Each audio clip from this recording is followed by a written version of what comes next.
जय हिंद फ्रेंड्स।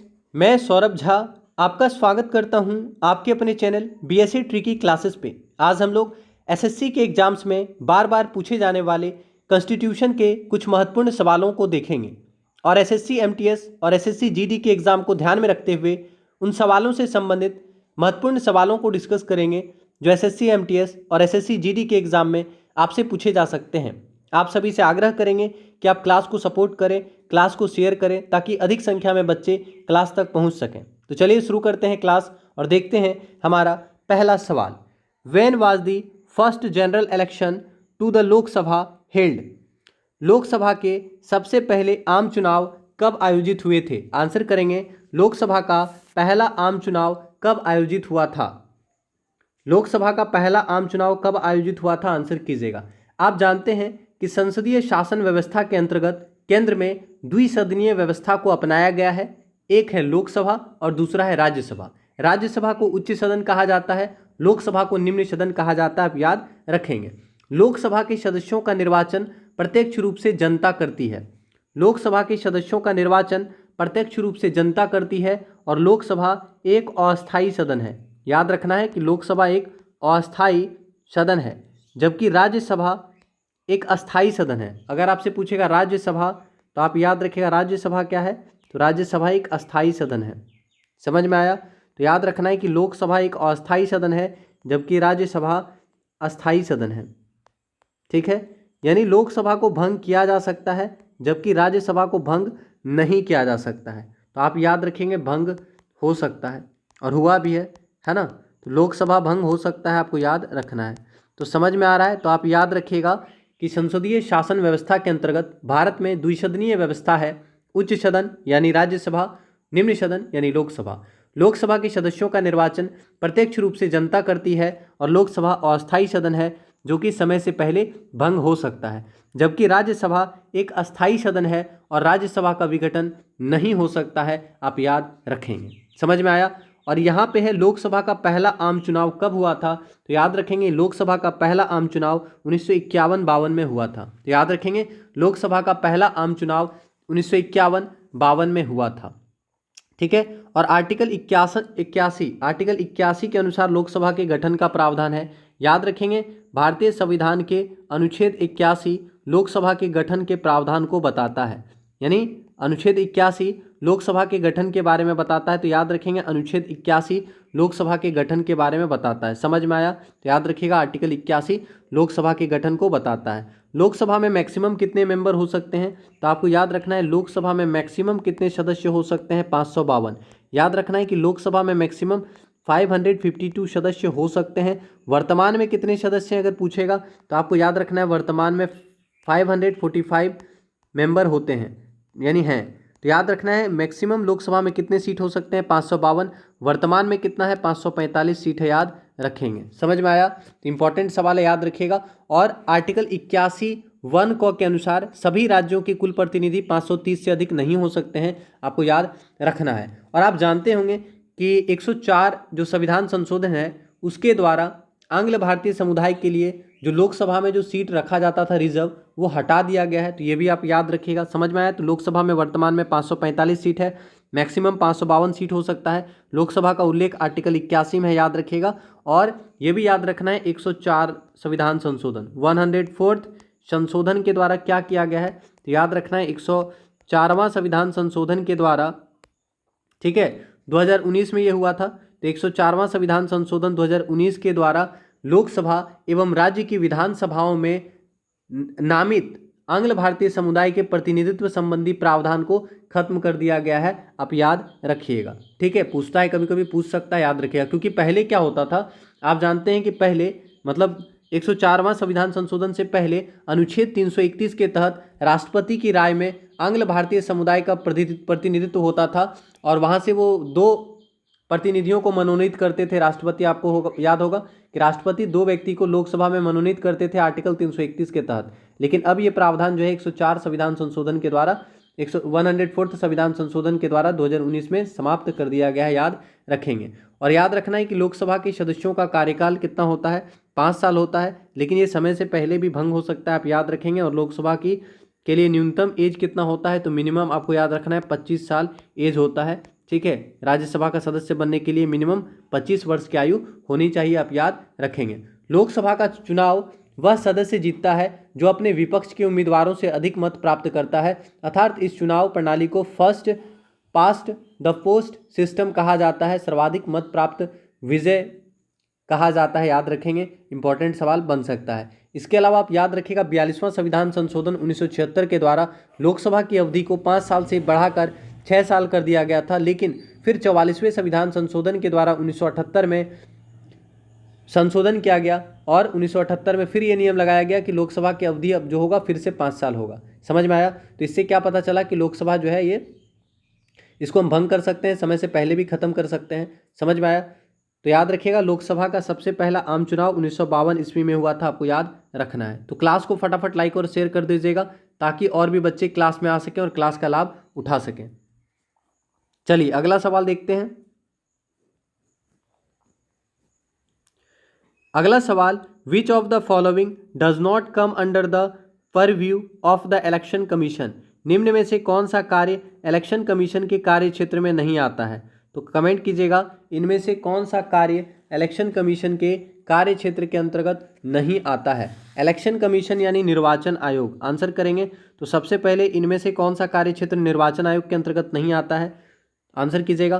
देखिए option number A, Bharat के प्रधानमंत्री का चुनाव करना, तो ये गलत हो जाएगा, यही आंसर आपका सही होगा। क्यों? क्योंकि भारत के प्रधानमंत्री नियुक्त होते हैं। आपको पता होगा कि भारत के प्रधानमंत्री राष्ट्रपति द्वारा नियुक्त होते हैं। समझ में आया? तो यही आंसर आपका सही होगा।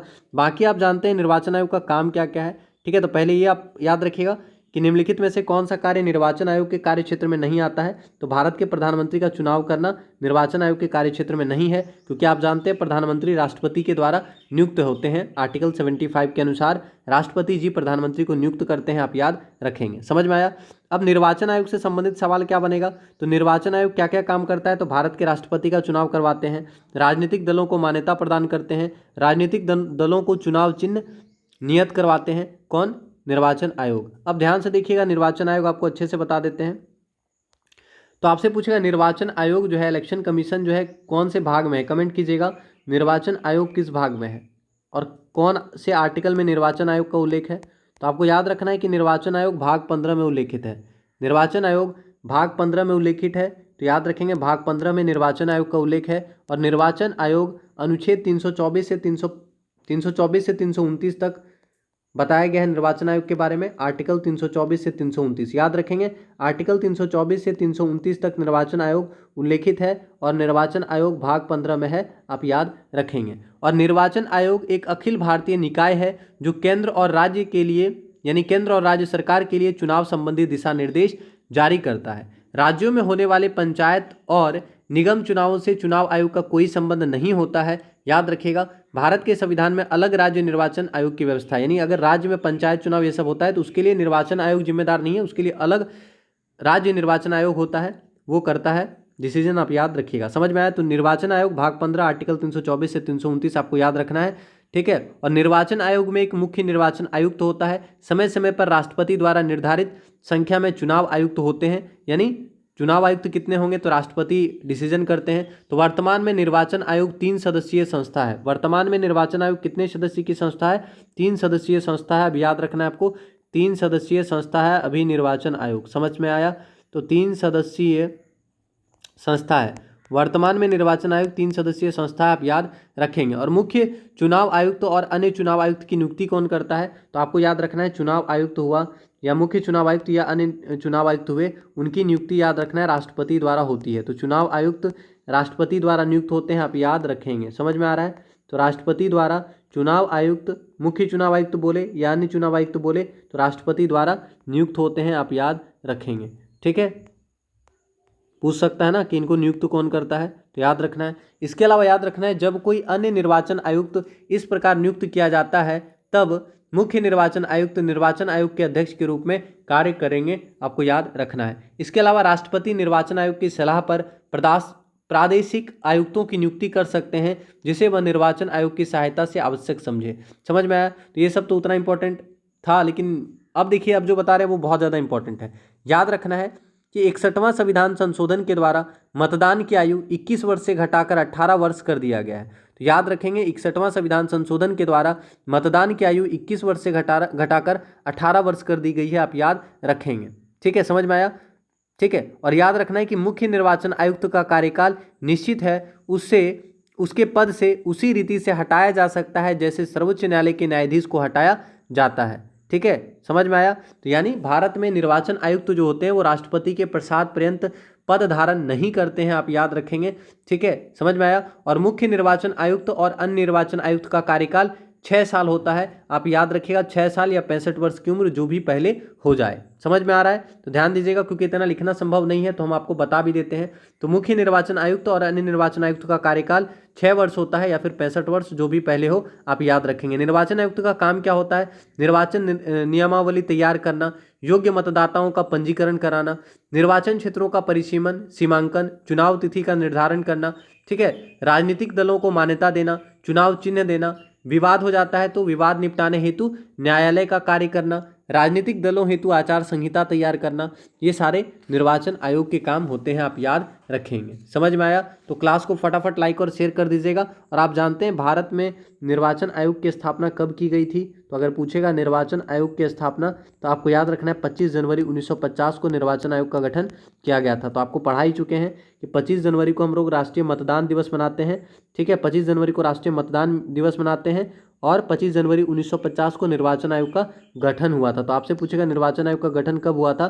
तो 25 जनवरी 1950 को निर्वाचन आयोग का गठन हुआ था। 25 जनवरी को राष्ट्रीय क्या मनाया जाता है? 25 जनवरी को राष्ट्रीय मतदान दिवस मनाया जाता है। 25 जनवरी को भारतीय पर्यटन दिवस भी मनाया जाता है ना। तो 25 जनवरी को राष्ट्रीय मतदान दिवस और 25 जनवरी को भारतीय पर्यटन दिवस मनाया जाता है, आप याद रखेंगे। ठीक है, तो इतना सवाल यहाँ से आप याद रखिएगा। क्लास को फटाफट लाइक और शेयर कर दीजिए ताकि और भी बच्चे क्लास में आ सकें। प्लीज़ क्लास को आप लोग सपोर्ट किया करें।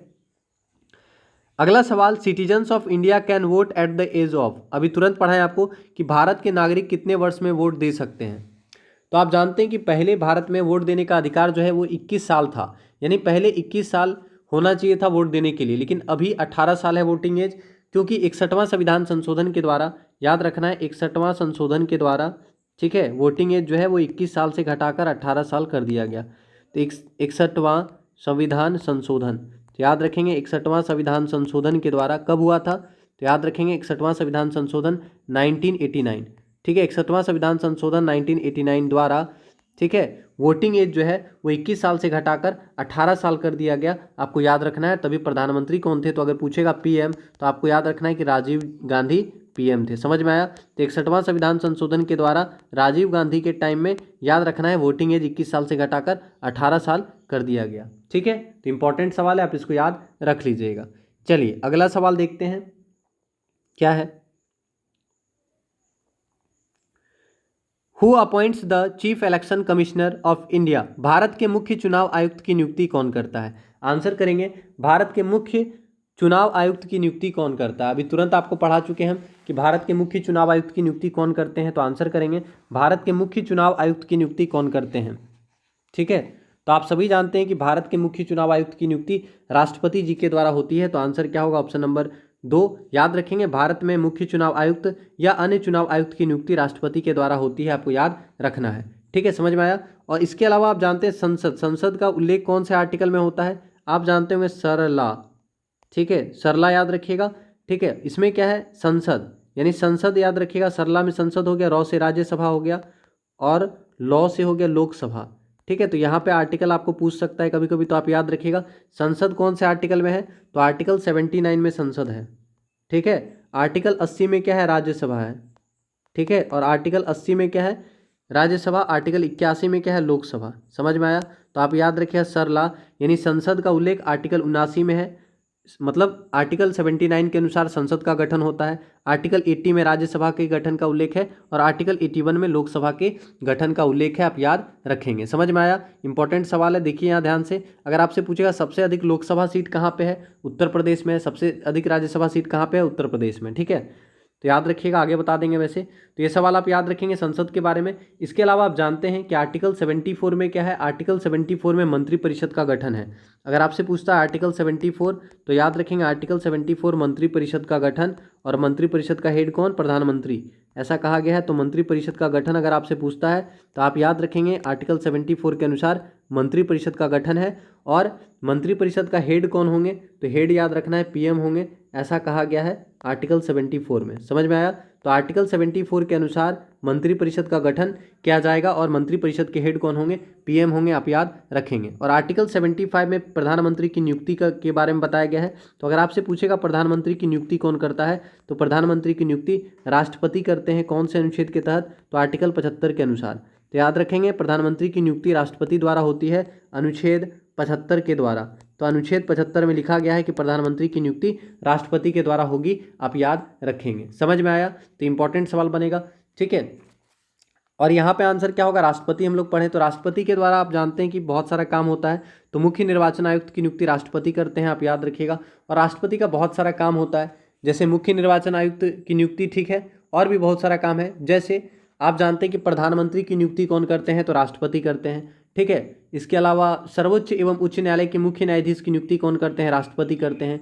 भारत के नियंत्रक एवं महालेखा परीक्षक की नियुक्ति कौन करते हैं? राष्ट्रपति करते हैं। राज्यों के राज्यपाल की नियुक्ति कौन करते हैं? राष्ट्रपति करते हैं। महान्यायवादी की नियुक्ति कौन करते हैं? राष्ट्रपति करते हैं। समझ में आया? पिछड़ा वर्ग आयोग के सदस्यों की नियुक्ति कौन करते हैं? राष्ट्रपति करते हैं। तो राष्ट्रपति बहुत सारा काम होता है राष्ट्रपति का, ठीक है। विधायी शक्ति भी इनके पास होता है, राष्ट्रपति के पास। आप जानते हैं कि धन विधेयक, ठीक है, आपसे पूछेगा धन विधेयक किस आर्टिकल में है, तो आप याद रखिएगा धन विधेयक किस आर्टिकल में है, ठीक है।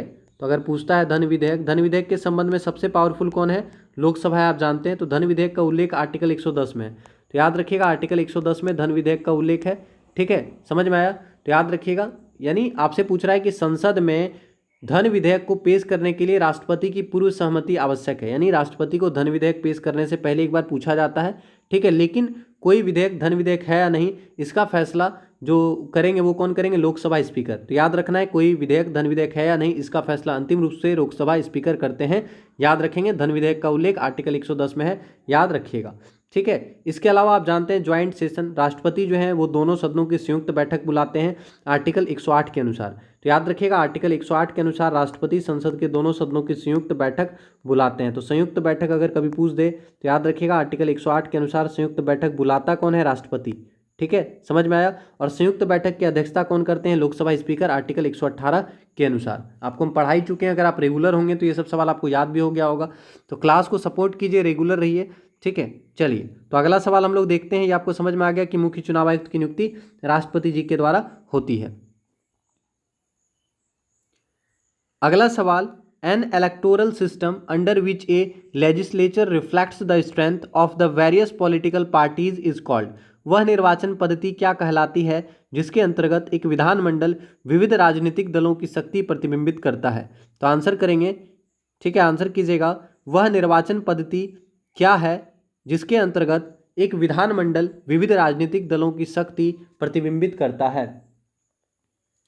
ठीक है, याद है तो आंसर कमेंट कर दीजिएगा। तो वह निर्वाचन पद्धति क्या कहलाती है जिसके अंतर्गत एक विधानमंडल विविध राजनीतिक दलों की शक्ति प्रतिबिंबित करता है? तो सही आंसर क्या होगा? ऑप्शन नंबर ए, याद रखना है अनुपातिक प्रतिनिधित्व।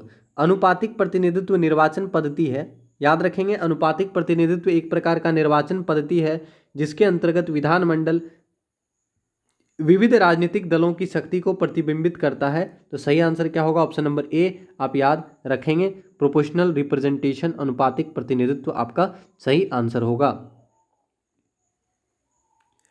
अगला सवाल, the responsibility of preparation of electoral roll in India rest with the. Bharat में निर्वाचन सूची तैयार करने की जिम्मेदारी किसकी होती है? आंसर करेंगे, भारत में निर्वाचन सूची तैयार करने की जिम्मेदारी किनकी होती है? तो अभी तुरंत हम लोग पढ़ें कि निर्वाचन सूची तैयार करने का जिम्मेदारी किसके पास होता है? तो निर्वाचन आयोग के पास होगा। तो याद रखेंगे भारत में निर्वाचन सूची तैयार करने की जिम्मेदारी निर्वाचन आयोग के पास होती है, याद रखिएगा। समझ में आया? तो सही आंसर क्या? ऑप्शन नंबर सी, याद रखेंगे भारत में निर्वाचन सूची तैयार करने का अधिकार निर्वाचन आयोग के पास होता है। अगला सवाल, controller and auditor general of India acts as a friend, philosopher and guide for. भारतीय नियंत्रक और महालेखा परीक्षक किसके लिए एक मित्र, दार्शनिक और मार्गदर्शक के रूप में कार्य करता है? तो आंसर करेंगे, भारत के कंट्रोलर एंड ऑडिटर जनरल यानी भारत के नियंत्रक एवं महालेखा परीक्षक किनके लिए एक मित्र, दार्शनिक और मार्गदर्शक के रूप में काम करते हैं, आपको बताना है। तो आंसर कमेंट कीजिएगा अगर याद है तो। देखिए सबसे पहले तो यहाँ से ये सवाल बनेगा कि जगह नहीं है, पहले आंसर आपको बताते हैं। तो भारतीय नियंत्रक एवं महालेखा परीक्षक, याद रखना है कि जो प्राक्कलन समिति होता है, ठीक है, प्राक्कलन समिति या फाइनेंस मिनिस्ट्री, आंसर कीजिएगा। याद रखना है कि लोक लेखा समिति, एक है लोक लेखा समिति, पब्लिक अकाउंट्स कमेटी, ठीक है, लोक लेखा समिति सही आंसर होगा इसका, ठीक है। तो देखिए ध्यान से, भारतीय महानियंत्रक और महालेखा परीक्षक लोक लेखा समिति यानी पब्लिक अकाउंट्स कमेटी के लिए मित्र, दार्शनिक और मार्गदर्शक के रूप में काम करता है। समझ में आया? तो भारतीय महानियंत्रक एवं महालेखा परीक्षक पब्लिक अकाउंट्स कमेटी के लिए मित्र, दार्शनिक और मार्गदर्शक के रूप में काम करता है। अब देखिए यहाँ पे जगह तो नहीं है, नीचे आपको थोड़ा सा बताएंगे इन सब के बारे में। तो ये लोक लेखा समिति होता क्या है, सबसे पहले आप याद रखिएगा। तो आपको याद रखना है लोक लेखा समिति को प्राक्कलन समिति की जुड़वा बहन कहा जाता है। तो आपको प्राक्कलन समिति पता नहीं है, तो पहले लिख लीजिए इसको, फिर प्राक्कलन समिति आपको बताएंगे। तो प्राक्कलन समिति की जुड़वा बहन, लोक लेखा समिति को प्राक्कलन समिति की जुड़वा बहन कहा जाता है। आपसे पूछेगा कि इनमें से किसे प्राक्कलन समिति की जुड़वा बहन कहा जाता है, तो याद रखना है लोक लेखा समिति को प्राक्कलन समिति की जुड़वा बहन कहा जाता है, याद रखिएगा। लोक लेखा समिति में कितना मेंबर होता है, तो आपको याद रखना है लोक लेखा समिति में 22 सदस्य होता है, कुल 22 सदस्य होते हैं लोक लेखा समिति में। आपको याद रखना है कुल 22 सदस्य होते हैं, ठीक है। आपसे पूछेगा अब लोकसभा के कितने सदस्य होते हैं, राज्यसभा के कितने सदस्य होते हैं, पूछता है सवाल। तो याद रखना है कि लोक लेखा समिति में टोटल 22 सदस्य होते हैं, लोकसभा से 15 सदस्य होते हैं, 15 सदस्य होते हैं लोकसभा से और 7 सदस्य राज्यसभा से होते हैं। तो यहाँ आप लिख लीजिएगा लोकसभा से कितने सदस्य होते हैं, तो आपको याद रखना है कि लोक लेखा समिति में लोकसभा से 15 सदस्य होते हैं। समझ में आया? तो याद रखेंगे लोक लेखा समिति को प्राक्कलन समिति की जुड़वा बहन कहा जाता है।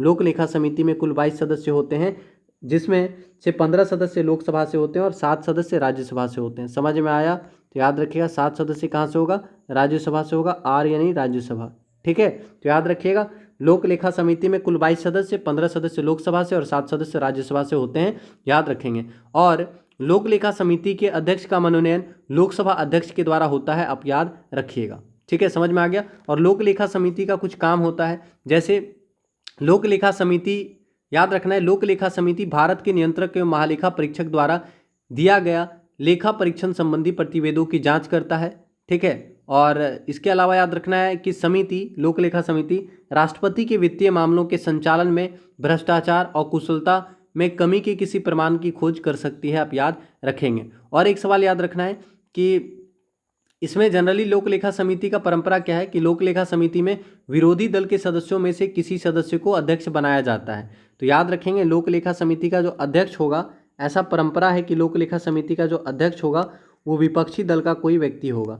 समझ में आया? तो परंपरा है कि विपक्षी दल का कोई नेता। तो याद रखेंगे कि लोक लेखा समिति का अध्यक्ष कौन होता है, विपक्षी दल का कोई नेता होता है। तो विपक्षी दल से किसी भी सदस्य को याद रख सकते हैं कि लोक लेखा समिति के अध्यक्ष के रूप में मनोनीत किया जाता है, विपक्षी दल के किसी भी नेता को आप याद रखेंगे। इसके अलावा प्राक्कलन समिति क्या होता है, देखिए यहाँ पे लिखा हुआ था प्राक्कलन समिति, ऑप्शन नंबर बी। तो याद रखिएगा ये प्राक्कलन समिति में कितने मेंबर होते हैं, तो प्राक्कलन समिति में लोकसभा के 30 सदस्य, बहुत इंपॉर्टेंट सवाल है। तो प्राक्कलन समिति में लोकसभा के 30 सदस्य होते हैं, याद रखना है कि लोकसभा के 30 सदस्य। तो आपसे पूछेगा कौन सा ऐसा समिति है जिसमें राज्यसभा का एक भी सदस्य नहीं होता है, तो प्राक्कलन समिति में राज्यसभा का एक भी सदस्य नहीं होता है। तो याद रखना है प्राक्कलन समिति में टोटल 30 सदस्य होता है और 30 का 30 लोकसभा के सदस्य होता है, राज्यसभा का सदस्य नहीं होता है, ठीक है। तो याद रखना है प्राक्कलन समिति में राज्यसभा के 0 सदस्य होते हैं। कितने सदस्य? तो प्राक्कलन समिति में राज्यसभा के 0 सदस्य होते हैं, ठीक है। यानी टोटल 30 सदस्य होता है प्राक्कलन समिति में और 30 का 30 सदस्य याद रखना है कि लोकसभा से होते हैं, याद रखेंगे, ठीक है। और प्राक्कलन समिति के सदस्यों का कार्यकाल 1 वर्ष होता है, आप याद रखेंगे। और प्राक्कलन समिति का अध्यक्ष लोकसभा के अध्यक्ष द्वारा मनोनीत होता है, आप याद रखेंगे। प्राक्कलन समिति सरकारी खर्चों में कैसी कमी लाई जाए, संगठन में कैसे कुशलता लाया जाए, प्रशासन में कैसे सुधार किया जाए, इन सब विषयों पर रिपोर्ट देती है, आप याद रखेंगे। समझ में आ गया? तो याद रखिएगा प्राक्कलन समिति में 30 सदस्य होता है, 30 का 30 सदस्य लोकसभा से होता है। प्राक्कलन समिति में एक भी सदस्य राज्यसभा का नहीं होता है। प्राक्कलन समिति के सदस्यों का कार्यकाल 1 साल होता है और प्राक्कलन समिति के अध्यक्ष को लोकसभा के स्पीकर के द्वारा चुना जाता है। आप याद रखेंगे। समझ में आया? तो इतना सवाल यहाँ से आप याद रखिएगा जो आपके एग्जाम में पूछा जा सकता है। तो सवाल क्या है कि भारतीय महालेखा एवं नियंत्रक परीक्षक, उल्टा लिख दिया है इसमें, तो आपसे पूछेगा भारतीय नियंत्रक एवं महालेखा परीक्षक, ठीक है, इनके द्वारा याद रखना है किसके लिए एक मित्र, दार्शनिक और मार्गदर्शक के रूप में काम करता है, तो लोक लेखा परीक्षक के लिए, लोक लेखा समिति के लिए, है ना। तो अब यहाँ से हम क्या देख रहे हैं कि भारतीय नियंत्रक एवं महालेखा परीक्षक, इनके बारे में थोड़ा देख लेते हैं। तो आपसे पूछेगा कैग के बारे में, कैग कहा जाता है इनको, कंट्रोलर एंड ऑडिटर जनरल, है ना। तो आपसे पूछेगा कैग यानी कंट्रोलर एंड ऑडिटर जनरल का उल्लेख कौन से आर्टिकल में है, तो याद रखेंगे आर्टिकल 148 के तहत भारत में एक कैग का प्रावधान रखा गया है। तो 148 आर्टिकल 148 से 151 याद रख सकते हैं पूरा भी। तो याद रखेंगे आर्टिकल 148 आर्टिकल 148 के अनुसार भारत में महानियंत्रक एवं महालेखा परीक्षक की नियुक्ति होती है और नियुक्ति कौन करते हैं, राष्ट्रपति करते हैं। तो याद रखिएगा कैग किस आर्टिकल में है, तो आर्टिकल 148 में कैग का प्रावधान है, नियुक्ति राष्ट्रपति जी द्वारा होती है, आपको याद रखना है। समझ में आया? तो कैग की नियुक्ति कौन करता है, तो कैग यानी कंट्रोलर एंड ऑडिटर जनरल की नियुक्ति राष्ट्रपति करते हैं आर्टिकल 148 के तहत। इसके अलावा याद रखना है इनकी जो अवधि होता है, कार्यकाल होता है, कार्यकाल कितना होता है, तो कार्यकाल याद रखना है 6 साल। कार्यकाल याद रखना है कि 6 साल या 65 वर्ष जो भी पूरा हो जाए पहले, तो कार्यकाल याद रखना है कि कैग के अधिकारी का कार्यकाल 6 वर्ष होता है, आप याद रखेंगे। लेकिन एक सवाल ऐसा बनता है कि कौन सा ऐसा व्यक्ति है जो सेवानिवृत्ति के बाद यानी रिटायरमेंट के बाद भारत सरकार के अधीन कोई भी पद पे काम नहीं कर सकते हैं, तो याद रखेंगे कैग, ठीक है। तो सेवानिवृत्ति के बाद भारत सरकार के अधीन कोई भी पद धारण नहीं कर सकता है कंट्रोलर एंड ऑडिटर जनरल, आप याद रखेंगे। इसके अलावा इनसे संबंधित सवाल क्या बनेगा कि सार्वजनिक धन का संरक्षक कहा जाता है कंट्रोलर एंड ऑडिटर जनरल को। तो अगर आपसे पूछेगा सार्वजनिक धन का संरक्षण किसे कहा जाता है, ठीक है, यहाँ पे जगह नहीं है, इधर लिख देते हैं। अगर आपसे पूछता है सार्वजनिक धन का संरक्षक, इंपॉर्टेंट है, लिख लीजिएगा, सार्वजनिक धन का संरक्षक किसे कहा जाता है, custodian of the peoples money, ठीक है। तो सार्वजनिक धन का संरक्षक किसे कहा जाता है, तो आप याद रखेंगे कैग को सार्वजनिक धन का संरक्षक कहा जाता है, यानी कंट्रोलर एंड ऑडिटर जनरल को सार्वजनिक धन का संरक्षक कहा जाता है। भारत और प्रत्येक राज्य एवं प्रत्येक संघ राज्य की संचित निधि से किए गए सभी व्यय विधि के अधीन ही हुए हैं, इस बात की जांच कौन करता है, तो कैग करता है, आप याद रखेंगे। समझ में आया? तो याद रखिएगा सेवानिवृत्ति के पश्चात कैग का जो अध्यक्ष मतलब कैग जो होगा वो भारत सरकार के अधीन कोई भी पद पर काम नहीं कर सकता है। कैग का कार्यकाल 6 वर्ष होता है। कैग की नियुक्ति राष्ट्रपति के द्वारा होती है, ठीक है। समझ में आया? याद रखिएगा कैग की नियुक्ति राष्ट्रपति के द्वारा होती है और कैग को राष्ट्रपति नहीं हटा सकते हैं, तो कैग को हटाने के लिए संसद के दोनों सदनों के समावेदन द्वारा हटाया जा सकता है, आप याद रखेंगे। यानी कैग को हटाने का अधिकार संसद के दोनों सदनों के पास है, ना कि राष्ट्रपति के पास है, आप याद रखेंगे। समझ में आया? तो क्लास को फटाफट लाइक और शेयर कर दीजिएगा ताकि क्लास को थोड़ा सपोर्ट मिल जाए। तो प्लीज़ आपसे आग्रह करेंगे क्लास को सपोर्ट करें आप लोग। अगला सवाल, which one of the following is the specific feature of the single member constituency system. निम्न में से क्या एक सदस्यीय निर्वाचन क्षेत्र पद्धति की विशेषता है? तो आंसर कीजिएगा, निम्न में से क्या एक सदस्यीय निर्वाचन क्षेत्र पद्धति की विशेषता है, ठीक है। तो आंसर कीजिएगा इनमें से क्या, ठीक है, इनमें से क्या एक सदस्यीय निर्वाचन क्षेत्र पद्धति की विशेषता है। तो सही आंसर क्या होगा? तो याद रखना, देखिए ऑप्शन पढ़ लीजिए। यह पद्धति प्रतिनिधियों के लिए काफ़ी किफ़ायती होती है। इस पद्धति में गोलमाल करना संभव नहीं है, ये ऐसा कोई बात नहीं है। इसमें विधानमंडल में स्थिर बहुमत प्राप्त होता है, ये बिल्कुल सही है, ठीक है। तो याद रखना है, आपसे पूछा क्या गया था कि which of the following is the specific feature of a single member constituency system, यानी एक सदस्यीय निर्वाचन क्षेत्र पद्धति का क्या फ़ायदा होता है। तो एक सदस्यीय निर्वाचन क्षेत्र पद्धति का यही फायदा होता है कि इससे विधानमंडल में स्थिर बहुमत प्राप्त होता है। तो याद रखिएगा, एक सदस्यीय निर्वाचन क्षेत्र पद्धति का विशेषता है विधानमंडल में स्थिर बहुमत प्राप्त होना, ठीक है। तो ध्यान से देखिएगा, कोई डाउट होता है किसी भी टॉपिक पे तो आप ऑफलाइन कमेंट कर दीजिएगा।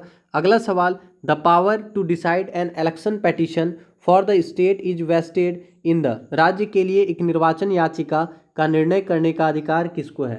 तो कमेंट कीजिएगा, राज्य के लिए एक निर्वाचन याचिका का निर्णय करने का अधिकार किनको है, ठीक है। तो राज्य के लिए एक निर्वाचन याचिका का निर्णय करने का अधिकार किनके पास है, आप आंसर करेंगे। ठीक है, तो राज्य के लिए निर्वाचन याचिका कौन करेगा? संसद तो करेगा नहीं। ठीक है, राज्य के लिए पूछ रहा है ना, तो संसद तो करेगा नहीं, उच्चतम न्यायालय सुप्रीम कोर्ट भी नहीं करेगा, चुनाव आयोग भी नहीं करेगा, क्योंकि निर्वाचन याचिका बोला है। ठीक है, तो उच्च न्यायालय करेगा। तो याद रखेंगे सही आंसर क्या होगा? उच्च न्यायालय। ठीक है, तो the power to decide and election petition for the state is vested in the, राज्य के लिए एक निर्वाचन याचिका का निर्णय करने का अधिकार किसके पास होता है? यानी समझ में आया? तो याद रखना है कि राज्य में जो भी निर्वाचन याचिका होता है, याचिका मतलब पेटिशन, तो पेटिशन कोर्ट में जाता है, आपको पता है ना, तो कोर्ट ही ना आंसर होगा, ये दोनों तो आंसर हो नहीं सकता है। तो पेटिशन कहाँ जाता है? कोर्ट में जाता है, कोर्ट में पेटिशन भेजा जाता है। अब राज्य के लिए निर्वाचन याचिका जाएगा तो कहाँ जाएगा? उच्च न्यायालय में जाएगा, यानी हाई कोर्ट में जाएगा। समझ में आया? क्वेश्चन याद नहीं रहेगा तो भी आप बता सकते हैं। तो राज्य के, याद रखना है कि राज्य के लिए एक निर्वाचन याचिका का निर्णय हाई कोर्ट के पास जाता है, यानी उच्च न्यायालय के पास जाता है, याद रखिएगा। इसके अलावा आपसे यहाँ से सवाल क्या बनेगा? उच्चतम न्यायालय या सुप्रीम कोर्ट का गठन कौन से आर्टिकल के तहत होता है? तो याद रखना है सुप्रीम कोर्ट अनुच्छेद 124, अनुच्छेद 124 के तहत सुप्रीम कोर्ट का गठन होता है। याद रखेंगे आर्टिकल 124 के तहत सुप्रीम कोर्ट का गठन होता है। ठीक है, समझ में आया? तो आर्टिकल 124 के तहत याद रखना है कि सुप्रीम कोर्ट का गठन होता है। ठीक है, उच्च न्यायालय बोलेगा, हाई कोर्ट बोलेगा, तो याद रखना है आर्टिकल 214, आर्टिकल 214 के तहत हाई कोर्ट का गठन होता है। समझ में आया? तो आर्टिकल 214 के तहत हाई कोर्ट का गठन, आर्टिकल 124 के तहत सुप्रीम कोर्ट का गठन होता है, आप याद रखेंगे। ठीक है, समझ में आया? और अगर बोलेगा सुप्रीम कोर्ट में अभी कितने जज हैं, तो आपको याद रखना है सुप्रीम कोर्ट में अभी 34 जज हैं। कितने जज हैं? सुप्रीम कोर्ट में अभी 34 जज हैं, आपको याद रखना है सुप्रीम कोर्ट में 34 जज हैं। एक चीफ जस्टिस ऑफ इंडिया है, यानी मुख्य न्यायाधीश, और बाकी 33 अन्य न्यायाधीश हैं, आप याद रखेंगे। तो सुप्रीम कोर्ट में कितने न्यायाधीश हैं अभी? तो 34 न्यायाधीश हैं, आप याद रखेंगे। सुप्रीम कोर्ट का गठन आर्टिकल 124, हाई कोर्ट का गठन आर्टिकल 214। और हाई कोर्ट के बारे में आपको ये भी पता है कि एक से अधिक राज्यों के लिए एक ही हाई कोर्ट हो सकता है। कौन सा आर्टिकल में है? तो याद रखिएगा आर्टिकल 231 में कहा गया है। तो याद रखेंगे आर्टिकल 231, पूछता है सवाल कभी कभी। तो आर्टिकल 231 के अनुसार एक से अधिक राज्यों में एक ही हाई कोर्ट हो सकता है। ठीक है, तो आप जानते भी हैं, तो यहाँ लिख दे रहे हैं हम।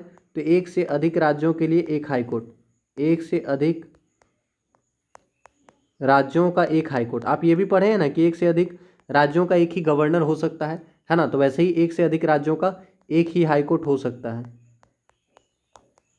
ठीक है, एक से अधिक राज्यों का एक ही हाई कोर्ट किस अनुच्छेद के तहत होता है? तो आर्टिकल 231 के तहत होता है, आप याद रखेंगे। भारत में भी टोटल 25 हाई कोर्ट है, याद रखिएगा। भारत में भी टोटल कितना हाई कोर्ट है? 25 हाई कोर्ट है, आप याद रखेंगे। ठीक है, और यहाँ से देखिए हाई कोर्ट से संबंधित कुछ सवाल आपको बता देते हैं। अगर आपसे पूछेगा कोलकाता हाई कोर्ट के अंतर्गत कौन कौन सा क्षेत्र आता है? ठीक है, कलकत्ता हाई कोर्ट, कलकत्ता उच्च न्यायालय के अंतर्गत कौन कौन सा क्षेत्र आता है? तो एक तो आप याद रखिएगा वेस्ट बंगाल आता है, यानी वेस्ट बंगाल, पश्चिम बंगाल तो आएगा ही आएगा। दूसरा अंडमान और निकोबार, याद रखिएगा अंडमान निकोबार। अंडमान निकोबार जो होता है, याद रखना है अंडमान निकोबार द्वीप समूह, ये भी कलकत्ता हाईकोर्ट के अंतर्गत आएगा, याद रखेंगे। समझ में आया? तो अंडमान निकोबार द्वीप समूह किस हाईकोर्ट के अंतर्गत आएगा? तो अंडमान निकोबार द्वीप समूह कोलकाता हाईकोर्ट के अंतर्गत आएगा, याद रखेंगे। आपसे पूछ सकता है बम्बई हाईकोर्ट, बम्बई हाईकोर्ट के अंतर्गत कौन कौन सा क्षेत्र आएगा? बहुत इंपॉर्टेंट सवाल है। तो एक तो बम्बई हाईकोर्ट, बम्बई उच्च न्यायालय के अंतर्गत गोवा आएगा। दूसरा महाराष्ट्र आएगा, क्योंकि ये दोनों तो आप समझ ही रहे हैं कि बम्बई तो महाराष्ट्र में, तो महाराष्ट्र तो आएगा ही आएगा। तो बम्बई हाईकोर्ट के अंतर्गत कौन कौन सा क्षेत्र आता है? महाराष्ट्र आता है, गोवा आता है, ये दोनों याद रखेंगे। इसके अलावा एक याद रखिएगा दादर और नागर हवेली, दादर और नागर हवेली, दमन और दीव। ठीक है, तो दादर और नागर हवेली याद रखना है। हम अलग अलग लिख दे रहे हैं, एक जगह जगह नहीं बन रहा है। तो दादर और नागर हवेली याद रखना है, बम्बई हाईकोर्ट के अंतर्गत आएगा। दमन और दीव बम्बई हाईकोर्ट के अंतर्गत आएगा। तो दमन एंड दीव पूछेगा तो दमन एंड दीव भी याद रखना है कि बम्बई हाईकोर्ट के अंतर्गत आता है। ठीक है, पुदुचेरी किस हाईकोर्ट के अंतर्गत आता है? याद है? तो याद रखना है मद्रास हाईकोर्ट। मद्रास हाईकोर्ट के अंतर्गत कौन कौन सा आएगा? तो एक तो पुदुचेरी आएगा, और दूसरा मद्रास कहाँ है? तमिलनाडु में है, तो दूसरा तमिलनाडु, यानी मद्रास हाईकोर्ट के अंतर्गत तमिलनाडु आएगा और पुदुचेरी। समझ में आ रहा है? तो पुदुचेरी याद रखना है कि मद्रास हाईकोर्ट के अंतर्गत कौन आएगा? पुदुचेरी आता है मद्रास हाईकोर्ट के अंतर्गत। ठीक है, गुवाहाटी हाईकोर्ट के अंतर्गत कौन कौन सा क्षेत्र आएगा? तो कमेंट कीजिएगा गुवाहाटी हाईकोर्ट के अंतर्गत कौन कौन सा क्षेत्र आएगा। आपको रेगुलर रहना है, क्योंकि आप रेगुलर रहिएगा तो बहुत सारा सवाल ऐसा होता है जो हम रिवीजन करवाते रहते हैं, तो अगर आप देखते भी रहिएगा तो आपको याद हो जाएगा एग्जाम में, है ना? और एग्जाम में आप आसानी से वहाँ आंसर कर पाएंगे। तो अगर आपसे पूछेगा गुवाहाटी हाईकोर्ट के अंतर्गत कौन कौन सा क्षेत्र आएगा, तो असम तो आएगा ही, क्योंकि असम में गुवाहाटी है, तो असम तो आएगा ही। इसके अलावा नागालैंड, याद रखना है नागालैंड जो है गुवाहाटी हाईकोर्ट के अंतर्गत आता है। ठीक है, नागालैंड गुवाहाटी हाईकोर्ट के अंतर्गत आता है। मिजोरम गुवाहाटी हाईकोर्ट के अंतर्गत आता है। ठीक है, अरुणाचल प्रदेश, याद रखना है अरुणाचल प्रदेश भी गुवाहाटी हाईकोर्ट के अंतर्गत आता है। अगर एग्जाम में याद नहीं रहेगा तो आप क्या करेंगे? एलिमिनेशन मेथड यूज़ करेंगे। जो भी राज्य नज़दीक होगा, ठीक है, या जो भी केंद्र शासित प्रदेश नज़दीक होगा वहाँ पे हो सकता है उसका आंसर, है ना। तो याद रखिएगा असम, नागालैंड, मिजोरम, अरुणाचल प्रदेश क्या है, आसपास है। ठीक है, तो असम, नागालैंड, मिजोरम और अरुणाचल प्रदेश का न्यायालय कहाँ पे आता है, तो उच्च न्यायालय याद रखना है गुवाहाटी उच्च न्यायालय के अंतर्गत असम, नागालैंड, मिजोरम और अरुणाचल प्रदेश आता है, याद रखेंगे। समझ में आया, तो इतना सवाल याद रखिएगा। क्लास अच्छा लग रहा होगा तो प्लीज़ क्लास को सपोर्ट करें, आप लोग क्लास को लाइक और शेयर अवश्य किया करें। अगला सवाल, union public service commission has to submit the report to, संघ लोक सेवा आयोग को रिपोर्ट किसको प्रस्तुत करना होता है, आंसर करेंगे। संघ लोक सेवा आयोग अपना रिपोर्ट किसको प्रस्तुत करती है, ऐसा पूछ रहा है, तो आंसर कीजिएगा संघ लोक सेवा आयोग अपना रिपोर्ट किसे प्रस्तुत करती है। ठीक है, तो संघ लोक सेवा आयोग अपना रिपोर्ट किसे प्रस्तुत करती है, आपको आंसर करना है। तो सही आंसर क्या होगा, ऑप्शन नंबर, जिन भी बच्चों का आ रहा है ऑप्शन नंबर ए बिल्कुल सही है। तो याद रखेंगे संघ लोक सेवा आयोग अपना रिपोर्ट राष्ट्रपति को भेजते हैं। तो संघ लोक सेवा आयोग के जो सदस्य होते हैं, अध्यक्ष होते हैं, वो अपना रिपोर्ट कहाँ भेजते हैं, तो याद रखना है संघ लोक सेवा आयोग अपना रिपोर्ट राष्ट्रपति को भेजते हैं। तो सही आंसर क्या होगा, ऑप्शन नंबर ए प्रेसिडेंट। समझ में आ गया, तो क्लास को फटाफट लाइक और शेयर कर दीजिएगा। तो याद रखेंगे संघ लोक सेवा आयोग रिपोर्ट को राष्ट्रपति के पास प्रस्तुत करते हैं। और संघ लोक सेवा आयोग का उल्लेख कौन से भाग में है, तो आप याद रखेंगे संघ लोक सेवा आयोग भाग 14 में उल्लेखित है। तो आपको याद रखना है भाग 14 में संघ लोक सेवा आयोग का उल्लेख है। आर्टिकल 315 के तहत संघ लोक सेवा आयोग का गठन किया जाता है। तो याद रखेंगे आर्टिकल 315 से 323 तक लोक सेवा आयोग का गठन के बारे में बताया गया, मतलब अलग अलग जो भी काम होता है इसका ये बताया गया है। ठीक है, तो भाग 14 में याद रखना है संघ लोक सेवा आयोग उल्लेखित है और आर्टिकल 315 से 323 तक लोक सेवा आयोग के बारे में बताया गया है। संघ लोक सेवा आयोग और राज्य लोक सेवा आयोग दो तरह का लोक सेवा आयोग होता है। यूनियन गवर्नमेंट के हेल्प के लिए संघ लोक सेवा आयोग होता है और स्टेट गवर्नमेंट के हेल्प के लिए राज्य लोक सेवा आयोग होता है। आपको याद रखना है। समझ में आया, तो ये याद रखेंगे। समझ में आया कि दो तरह का लोक सेवा आयोग होगा। एक कौन सा लोक सेवा आयोग, कितने तरह का, एक संघ लोक सेवा आयोग। तो संघ लोक सेवा आयोग को नियुक्ति कौन देता है, राष्ट्रपति देते हैं। और जो राज्य लोक सेवा आयोग होगा उसको कौन नियुक्ति करता है, तो राज्यपाल। समझ में आया, तो एक जगह लिख लीजिएगा तो अच्छा रहेगा। राज्य लोक सेवा आयोग की नियुक्ति कौन करेगा, अगर पूछेगा तो राष्ट्रपति तो नहीं आएंगे। तो राज्य लोक सेवा आयोग की नियुक्ति कौन करेगा, तो याद रखेंगे राज्यपाल द्वारा नियुक्ति। ठीक है, राज्यपाल द्वारा नियुक्ति, तो याद रखना है नियुक्ति। तो राज्य लोक सेवा आयोग की नियुक्ति कौन करेगा, तो याद रखेंगे राज्यपाल द्वारा नियुक्ति होती है राज्य लोक सेवा आयोग के सदस्यों की। और संघ लोक सेवा आयोग के अध्यक्षों की नियुक्ति, अध्यक्ष और सदस्यों की नियुक्ति कौन करता है, तो राष्ट्रपति। समझ में आया, संघ लोक सेवा आयोग के अध्यक्ष और सदस्यों की नियुक्ति राष्ट्रपति, राज्य लोक सेवा आयोग के अध्यक्ष और सदस्यों की नियुक्ति राज्यपाल करते हैं, याद रखेंगे। और इसका उल्लेख भाग 14 में है, आर्टिकल 315 से 323 तक आप याद रखेंगे। समझ में आया। इनका कार्यकाल कितना होता है, तो कार्यकाल 6 साल होता है दोनों का। संघ लोक सेवा आयोग का कार्यकाल 6 साल, लोक सेवा आयोग का कार्यकाल भी 6 साल। लेकिन अंतर क्या है, बस यही है कि संघ लोक सेवा आयोग के सदस्यों का कार्यकाल 6 साल या 65 वर्ष होता है। 6 वर्ष या 65 वर्ष होता है संघ लोक सेवा आयोग के सदस्यों का कार्यकाल। ठीक है, लेकिन इनका क्या होता है, 6 साल या फिर 62 वर्ष। समझ में आया, तो 6 साल तो सेम है, जो पहले हो जाएगा। तो संघ लोक सेवा आयोग के सदस्यों का कार्यकाल 6 वर्ष या 65 वर्ष होता है, जो पहले हो जाए। और राज्य लोक सेवा आयोग के सदस्यों का कार्यकाल 6 साल या 62 वर्ष, जो पहले हो जाए होगा। समझ में आया, तो ये सब सवाल याद कब होगा, जब आप रेगुलर रहेंगे तो याद होगा आपको। समझ में आया, तो क्लास को लाइक और शेयर कर दीजिए फटाफट, ताकि और भी बच्चे क्लास में जुड़ सकें और क्लास का लाभ उठा सकें। तो प्लीज़ क्लास को आप लोग सपोर्ट कीजिएगा। ठीक है, तो फटाफट एक बार क्लास को लाइक कर दीजिए आप लोग। तो ये सवाल आप याद रखिएगा। अब देखिए यहाँ से राष्ट्रपति जी के बारे में दिया गया है, तो राष्ट्रपति जी के बारे में थोड़ा सा देख लेते हैं। ठीक है, तो राष्ट्रपति के बारे में आपको याद रखना है। आप जानते हैं कि याद रखना है कि संसदीय व्यवस्था में कार्यपालिका अपनी नीतियों एवं कार्यों के लिए विधायिका के प्रति उत्तरदायी होती है, परंतु सरकार की राष्ट्रपति शासन व्यवस्था में कार्यपालिका का विधायिका के प्रति उत्तरदायित्व नहीं होता है एवं संवैधानिक रूप से अपने कार्यकाल के मामले में विधायिका से स्वतंत्र होते हैं। आप जानते हैं कि राष्ट्रपति का उल्लेख कौन से, राष्ट्रपति का जो पद होता है, अगर आपसे पूछेगा राष्ट्रपति के पद का उल्लेख कौन से आर्टिकल में है, तो आप याद रखेंगे राष्ट्रपति का पद अगर आपसे पूछेगा तो आर्टिकल 52। आर्टिकल 52 के अनुसार राष्ट्रपति के पद को बताया गया है। लेकिन अगर आपसे पूछता है राष्ट्रपति कार्यपालिका का प्रमुख होता है, राष्ट्रपति जो होते हैं वो कार्यपालिका का प्रमुख होता है, ये कौन से आर्टिकल में है, तो आप याद रखेंगे आर्टिकल 53। समझ में आया, तो जैसा सवाल पूछेगा वैसा आंसर करना है। तो राष्ट्रपति कार्यपालिका के प्रमुख होते हैं, कौन से आर्टिकल में बताया गया है, तो अनुच्छेद 53।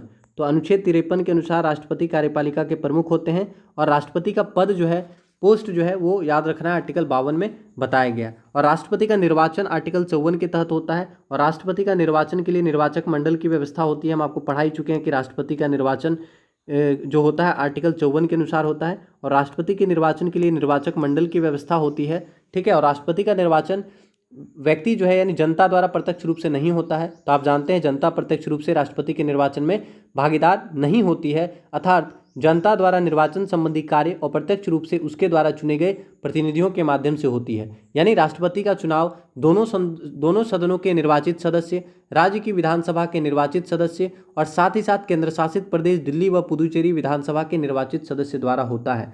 यानी राष्ट्रपति का चुनाव केवल और केवल निर्वाचित सदस्यों द्वारा होगा। आप याद रखेंगे, एक भी मनोनीत सदस्य जो होता है वो राष्ट्रपति के चुनाव में भाग नहीं ले सकता है। तो संसद के दोनों सदनों द्वारा निर्वाचित सदस्य के व्यक्ति, विधानसभा के निर्वाचित सदस्य, केंद्र शासित प्रदेश दिल्ली और पुदुचेरी विधानसभा के निर्वाचित सदस्य मिलकर राष्ट्रपति का निर्वाचन करते हैं। आप याद रखेंगे, समझ में आया। राष्ट्रपति के लिए मिनिमम एज 35 साल होना चाहिए, आप याद रखिएगा। अमेरिका का राष्ट्रपति 2 बार से अधिक निर्वाचित नहीं हो सकता है, याद रखेंगे। अमेरिका में अभी नियम है कि कोई भी व्यक्ति 2 बार से अधिक राष्ट्रपति नहीं बन सकता, आप याद रखेंगे। राष्ट्रपति अपना त्यागपत्र उपराष्ट्रपति को देते हैं, आप याद रखेंगे। राष्ट्रपति अपना त्यागपत्र किसे देते हैं? उपराष्ट्रपति को देंगे, आप याद रखेंगे। समझ में आया। तो ये सब सवाल आपसे पूछ सकता है, आप याद रखिएगा, इंपॉर्टेंट सवाल बनेगा। और राष्ट्रपति के पास बहुत पावर होता है, कार्यकारी पावर होता है, लेजिस्लेटिव पावर होता है, ठीक है। तो ये सब आपको याद रखना होगा। चलिए अगला सवाल देखते हैं। और राष्ट्रपति का सैलरी कितना है? तो आप याद रखिएगा, वर्तमान में राष्ट्रपति का सैलरी है 5 लाख। पहले 1.5 लाख था, बढ़ा के 5 लाख कर दिया गया है। तो याद रखेंगे राष्ट्रपति का सैलरी कितना है? तो वर्तमान में राष्ट्रपति का सैलरी है 5 लाख, आप याद रखिएगा, ठीक है। तो क्लास को फटाफट एक बार लाइक और शेयर कर दीजिए। तो प्लीज़ क्लास को आप लोग सपोर्ट कीजिएगा। अगला सवाल, which among the following act suggested for the post called controller and auditor general? निम्नलिखित में से किस अधिनियम में नियंत्रक महालेखा परीक्षक नामक पद सुझाव किया गया है? यानी कौन सा ऐसा अधिनियम है जिसके द्वारा कैग का पद आया हुआ है? तो आपको बता चुके हैं हम कि कौन सा अधिनियम के द्वारा भारत में नियंत्रक एवं महालेखा परीक्षक के पद का सृजन हुआ है। तो आंसर कीजिएगा, क्या आंसर हो सकता है? ठीक है, तो आंसर कीजिएगा, आंसर क्या हो सकता है? तो सही आंसर क्या होगा? ऑप्शन नंबर सी याद रखिएगा, ऑप्शन नंबर 3 याद रखिएगा, ठीक है। ऑप्शन नंबर 3 यानी 1935 का भारत शासन अधिनियम याद रखेंगे।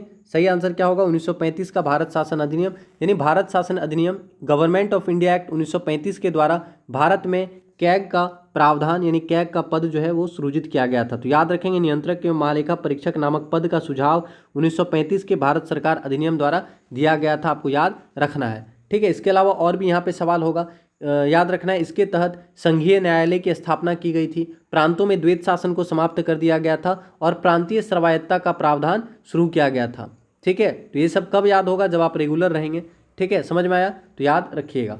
अब देखिए, ये भी सवाल याद रखना है कि भारत से बर्मा को अलग किया गया था यही 1935 अधिनियम के द्वारा। तो अगर आपसे पूछता है कि बर्मा यानी म्यांमार, बर्मा का नया नाम क्या है? म्यांमार। तो अगर आपसे पूछेगा बर्मा अर्थात म्यांमार को भारत से अलग किया गया था कौन सा अधिनियम के द्वारा? तो 1935 अधिनियम के द्वारा याद रखना है कि बर्मा को भारत से अलग किया गया था, ठीक है। बर्मा को भारत से अलग किया गया था, ठीक है। तो आपको हम बहुत इंपॉर्टेंट सवाल सब बता रहे हैं ताकि एग्जाम आप क्वालिफाई कर सकें। तो प्लीज़ क्लास को आप सपोर्ट करें ताकि थोड़ा सा मुझे भी खुशी मिले। वर्मा या म्यांमार को भारत से अलग किया गया था, याद रखना है कि भारत शासन अधिनियम 1935 या भारत सरकार अधिनियम 1935 के द्वारा आप याद रखेंगे। 1937 में अलग हुआ था वर्मा या म्यांमार।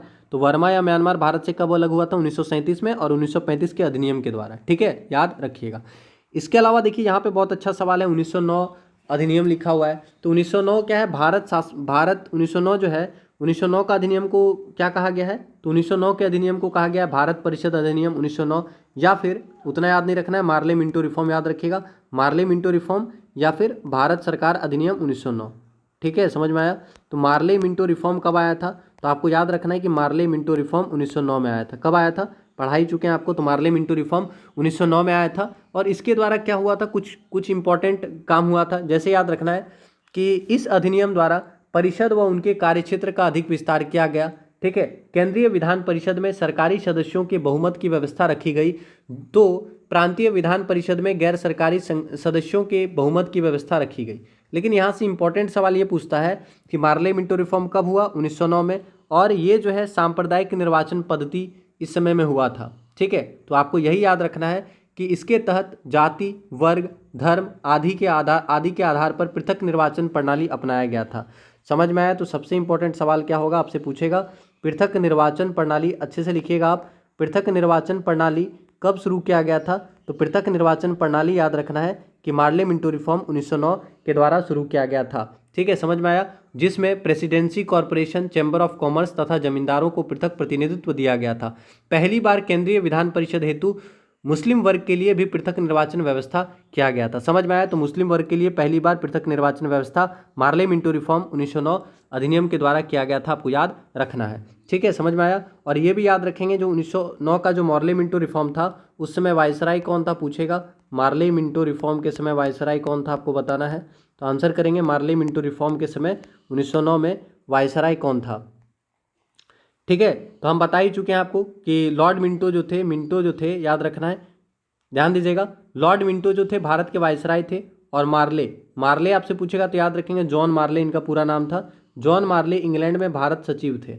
जॉन मार्ले पूछेगा तो जॉन मार्ले कौन थे, तो आपको याद रखना है इंग्लैंड में भारत सचिव। और मिंटो बोलेगा तो मिंटो याद रखना वायसराय। मिंटो क्या थे, वायसराय थे। समझ में आया? तो मिंटो तो आपको बहुत बार बता चुके हैं कि मिंटो भारत के वायसराय थे, और जॉन मार्ले क्या थे, इंग्लैंड में भारत के राज्य सचिव। तो याद रखिएगा इंग्लैंड में भारत के राज्य सचिव कौन थे। ठीक है, इंग्लैंड में भारत के राज्य सचिव थे जॉन मार्ले। समझ में आ गया? तो क्लास को लाइक कर दीजिएगा। तो 1909 का मार्ले मिंटो रिफॉर्म के समय में भारत के वायसराय कौन थे? मिंटो भारत के वायसराय थे, और जॉन मार्ले कौन थे? इंग्लैंड में भारत के राज्य सचिव थे, आप याद रखेंगे। लॉर्ड मिंटो को क्या कहा जाता है? सांप्रदायिक निर्वाचन का जनक कहा जाता है। मिंटो को हम आपको पढ़ा ही चुके हैं कि मिंटो को क्या कहा जाता है। तो लॉर्ड मिंटो को भारत में सांप्रदायिक निर्वाचन का जनक कहा जाता है, क्योंकि इन्हीं के समय में शुरू हुआ था। तो सांप्रदायिक निर्वाचन का जनक किनको कहा गया? तो आप याद रखिएगा सांप्रदायिक निर्वाचन का जनक कहा गया है लॉर्ड मिंटो को। समझ में आ रहा है? तो सांप्रदायिक निर्वाचन का जनक किनको कहा गया? तो आप याद रखेंगे लॉर्ड मिंटो को सांप्रदायिक निर्वाचन का जनक कहा जाता है। ठीक है, समझ में आ गया? तो क्लास को फटाफट लाइक और शेयर कर दीजिएगा। अच्छा, इसके अलावा 1919 का अधिनियम है, तो 1919 का अधिनियम को क्या कहा गया? तो 1919 के अधिनियम को मॉन्टेग्यू चेम्सफोर्ड रिफॉर्म कहा गया।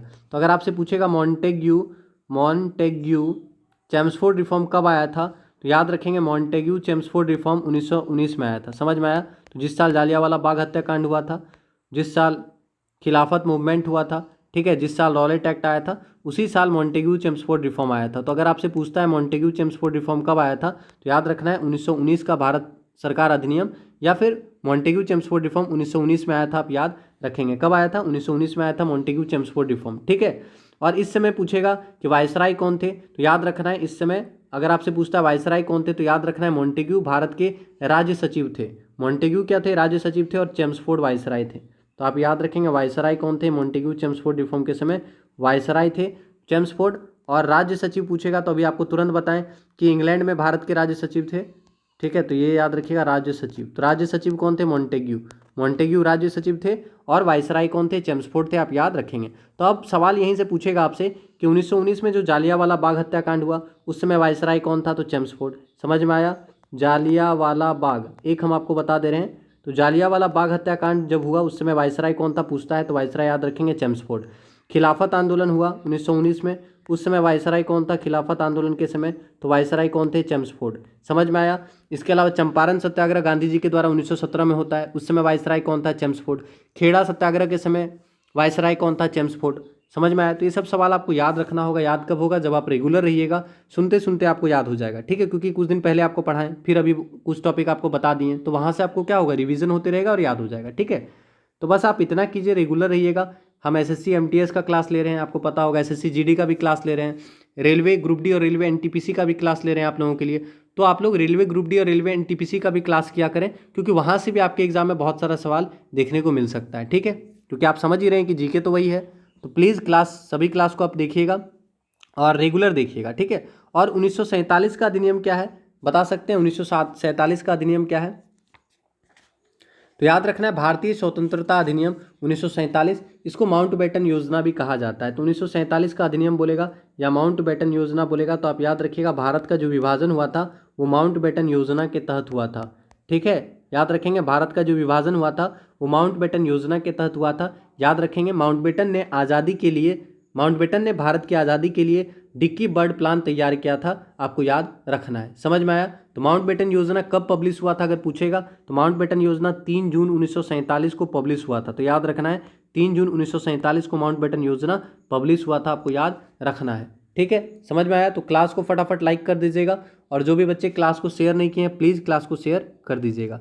चलिए, तो ये सवाल समझ में आ गया कि कैग का जो पद है वो 1935 के भारत का 1935 के अधिनियम के द्वारा कैग का यानी कंट्रोलर एंड ऑडिटर जनरल का पद शुरू किया गया है, याद रखेंगे। ठीक है, चलिए अगला सवाल देखते हैं।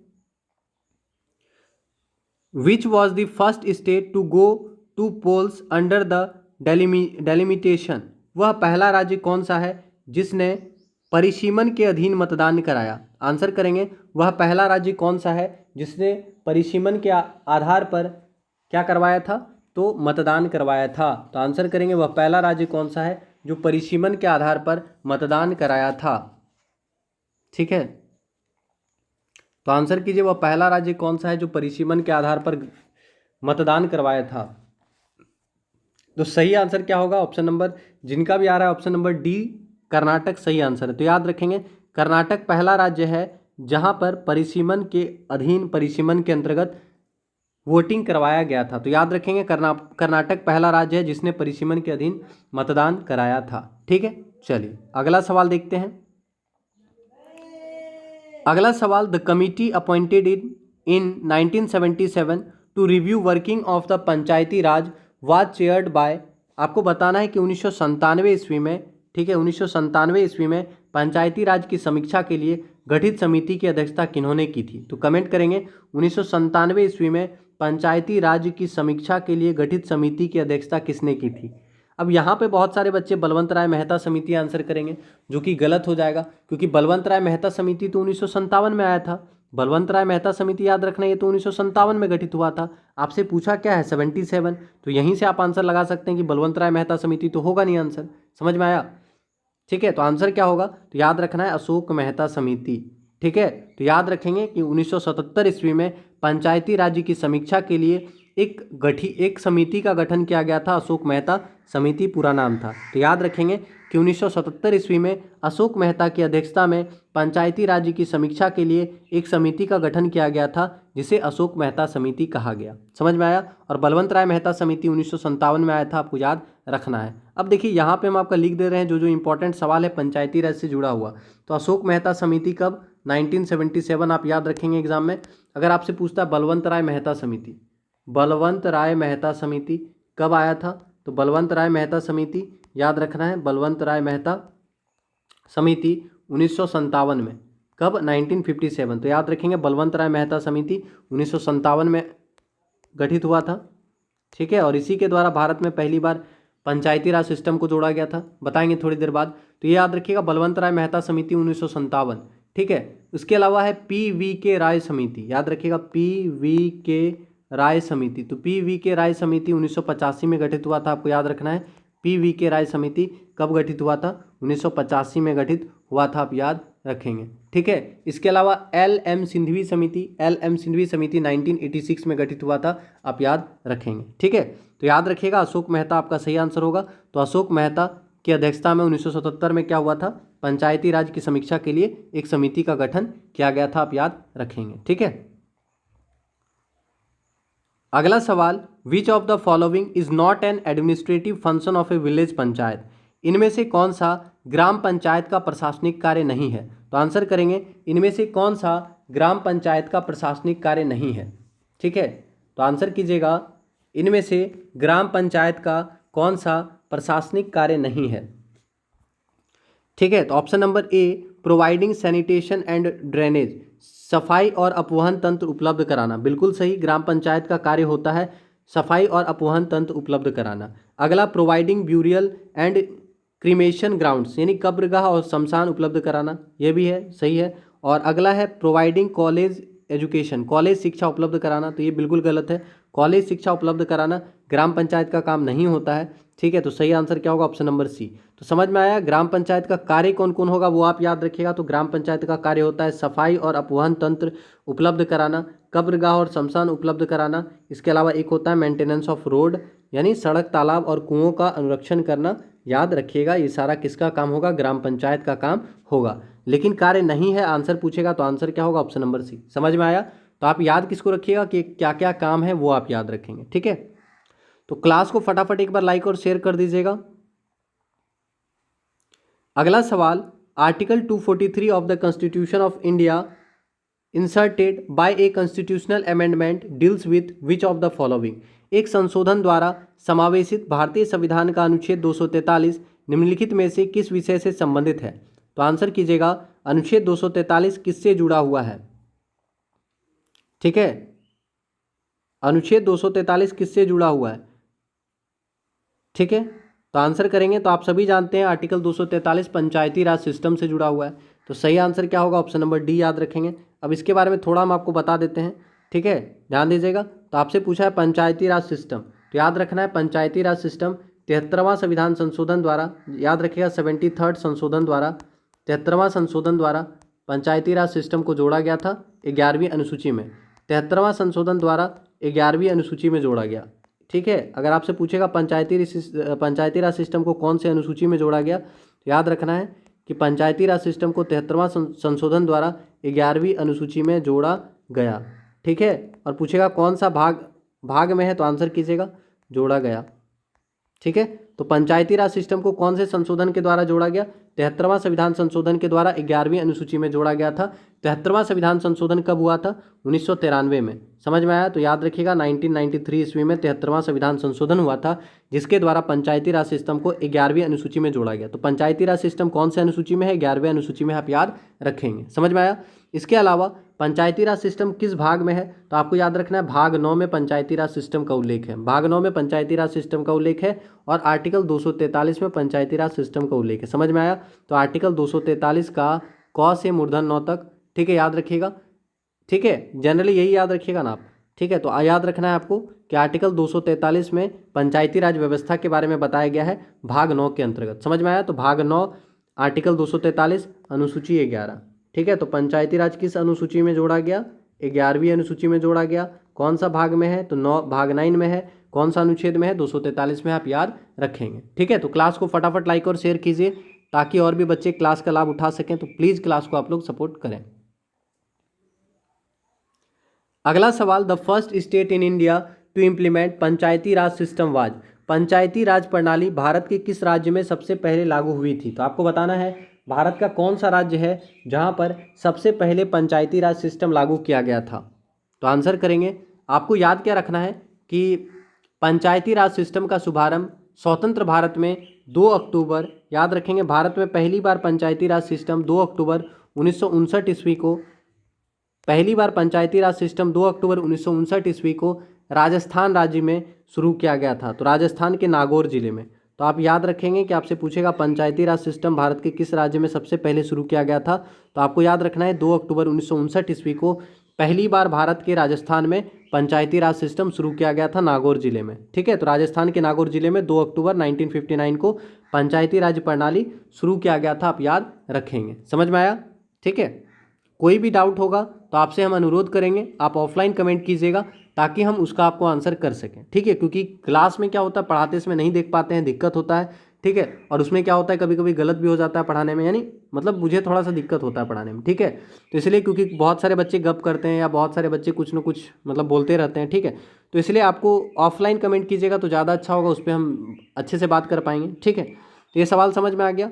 चलिए अगला सवाल देखते हैं। तो क्लास को फटाफट लाइक कर दीजिएगा। Which of the following Indian states first adopted the 3-tier Panchayati Raj system? निम्नलिखित भारतीय राज्यों में से 3 स्तरीय पंचायती राज प्रणाली सबसे पहले किसने अपनाया? तो याद रखना है क्या आंसर होगा। 3-tier पंचायती राज सिस्टम सबसे पहले कौन अपनाया? तो राजस्थान। राजस्थान का नागौर जिला, याद रखेंगे कि राजस्थान के नागौर जिले में सबसे पहली बार तीन स्तरीय पंचायती राज सिस्टम का शुभारंभ किया गया था 2 अक्टूबर 1959 को। समझ में आया?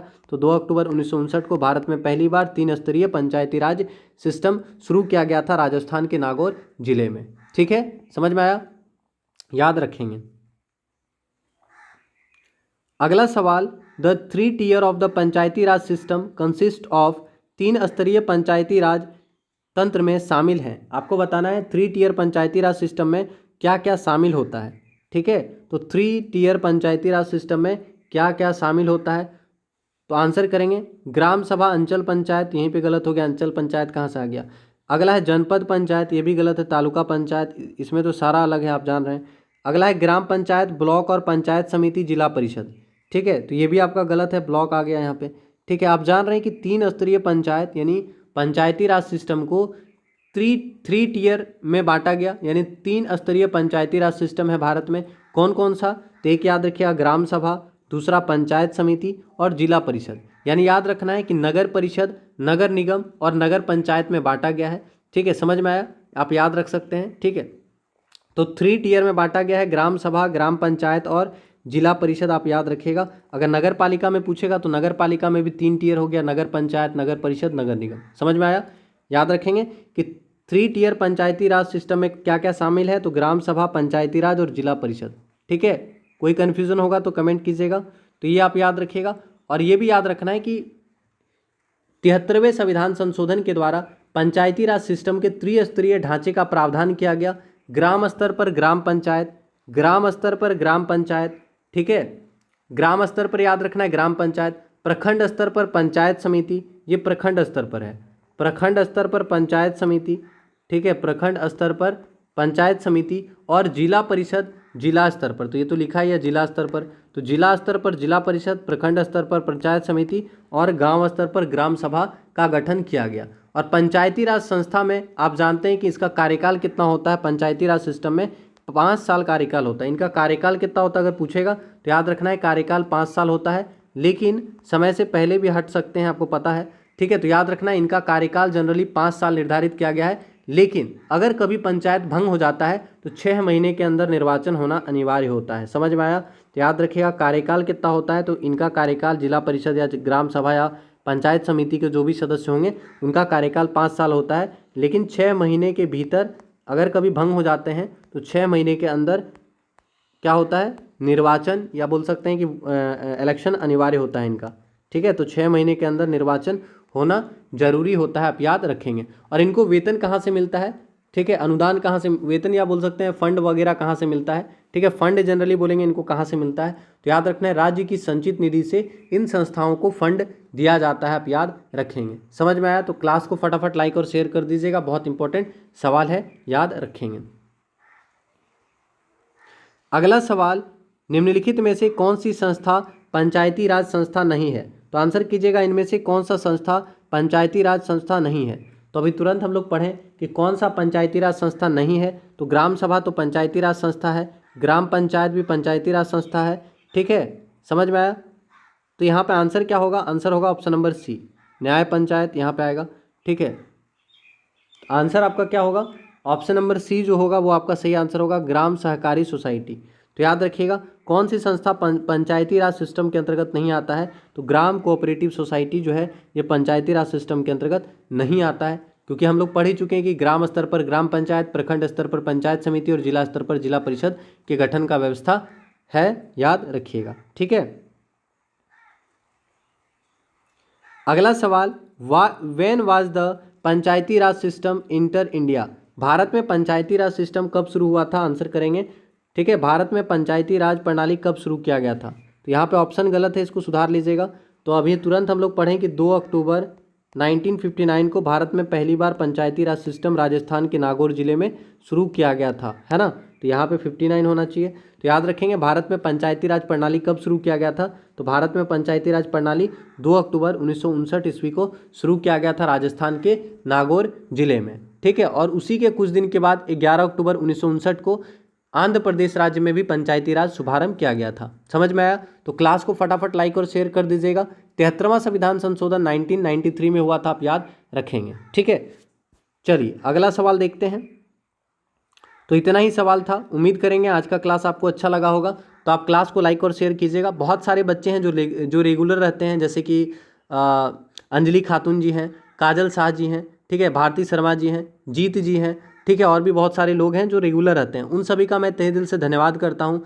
ठीक है, आप लोग ऐसे ही क्लास को देखें, क्लास को सपोर्ट करें और क्लास को शेयर करें। ठीक है, क्लास को सपोर्ट करें ताकि और भी बच्चे क्लास में जुड़ सकें और थोड़ा मुझे भी अच्छा लगे। तो प्लीज़ क्लास को सपोर्ट कीजिएगा, क्लास को लाइक और शेयर कर दीजिएगा।